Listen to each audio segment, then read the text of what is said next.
एक महिला खिड़की पर खड़ी थी और गलती से उसने एक लड़के को एक सुनसान घर में छिपकर रहते हुए देखा। वो उसके पिछवाड़े के कूड़ेदान में भी खाना ढूंढने के लिए खोदता था। उसे इससे भी ज्यादा हैरानी तब हुई जब उसने देखा कि वह उसी स्कूल बस में आता है जिसमें वह आती थी। वो खुद को उसे चुपके से देखने से रोक नहीं पाई। उसने देखा कि उसकी नीली आंखें उदासी से भरी थी और यह बात उसे लंबे समय तक परेशान करती रही। स्कूल के बाद लिली ने फ्रिज से कुछ खाना निकाला, कुछ टॉयलेटरीज और एक कैंपिंग कंबल लिया और उन्हें सुनसान घर के दरवाजे पर छोड़ दिया।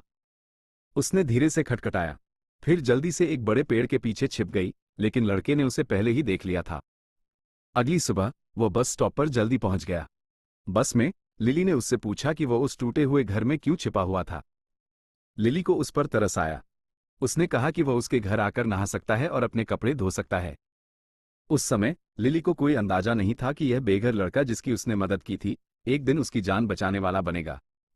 नहाने के बाद आर्ट की मुस्कान गर्म और शुद्ध थी। जब उसे आर्ट से गहरा लगाव महसूस हुआ तो जल्द ही वे दोस्त बन गए। लिली, जिसे बागवानी पसंद थी, प्रकृति की चाहत रखती थी। आर्ट हमेशा चुपचाप उसका साथ देता था, लेकिन ये हमेशा मुस्कुराने वाली लड़की कभी कभी उदासी का संकेत दिखाती थी। आर्ट उसे गहराई से देखता था। वह जानता था कि उसे ऐसा दर्द था जिसे वह साझा नहीं कर सकती थी। लिली के पिता छोटे शहर के सम्मानित मेयर थे।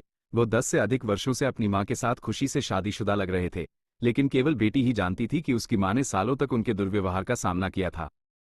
मैंने सुना कि कल रात तुम्हारे पिता और तुम्हारी मां के साथ क्या हुआ। ये बहुत होने वाला है। लिली को नहीं पता था कि क्या कहना है। आर्ट ने धीरे से उसे अपनी बाहों में खींच लिया। अगले दिन उसने एक ओक की टहनी से एक दिल तराशा और उसे दिया। लिली के दिल में एक गर्मजोशी भरी भावना उठ गई।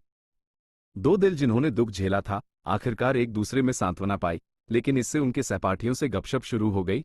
लिली ने अब चुप रहने से इनकार कर दिया। वह लोगों को उसे चोट पहुंचा